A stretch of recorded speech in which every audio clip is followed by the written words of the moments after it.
At 0300 hours, a number of Universal Dynamics robots were lost in a typhoon. Do you need assistance?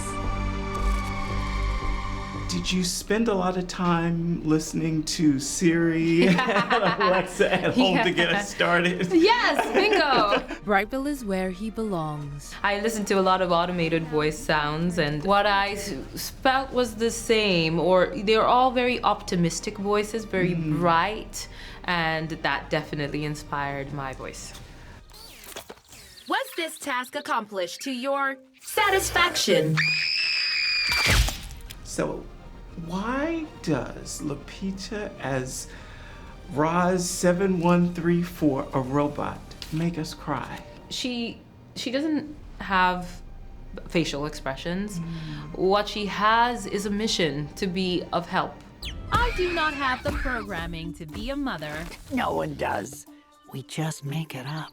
Without an assigned task, my next priority is to return to factory. But in order to do that, she's a fish out of water. She's an alien in this environment, and she has to adapt to it in order to actually finally achieve her goal.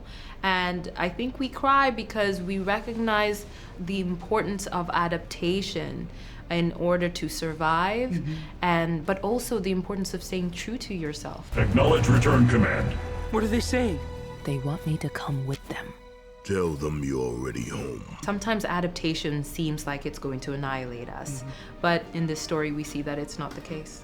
I am already home, thank you. You do not belong here.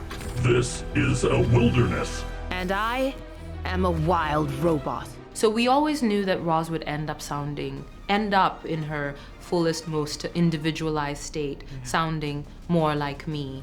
And then we kind of like reverse engineered it. So that first Siri-like Alexa programmed optimism sound is her factory settings. And then we worked to very, very slowly and subtly color her in with her humanity as she adapts to the island.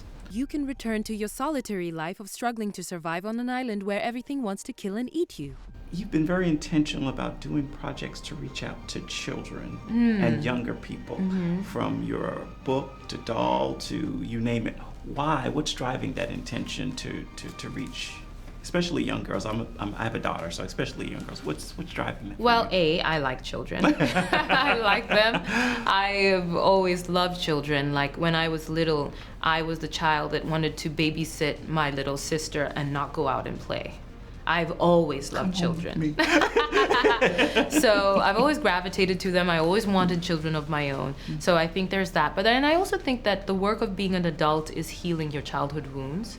So I think that in working at things that are for children, I heal my childhood wounds. It is more dangerous for him than anyone else. But he has a chance. If where his wings end, his heart can pay the balance. I've heard you say that you live life in gratitude and allowing for bounty. Yes. What does that mean? Explain, if you don't mind. You know, I feel, first of all, it's a lesson I learned from my mother. She was inspired by the prayer of Jabez, and that talks about increasing your bounty. I think that sometimes we are so poised for struggle and strife that we sometimes do not allow for the blessings. It's almost like to ask for more is to be greedy, it's to be selfish. And so we can sometimes kind of limit our blessings. But the lesson my mom taught me is that there is always room for more blessings. It's also about being content where you are, but also allowing for more, because there will always be struggle. And when that happens, it is your bounty that will see you through. To survive, we must become more than we were programmed to be.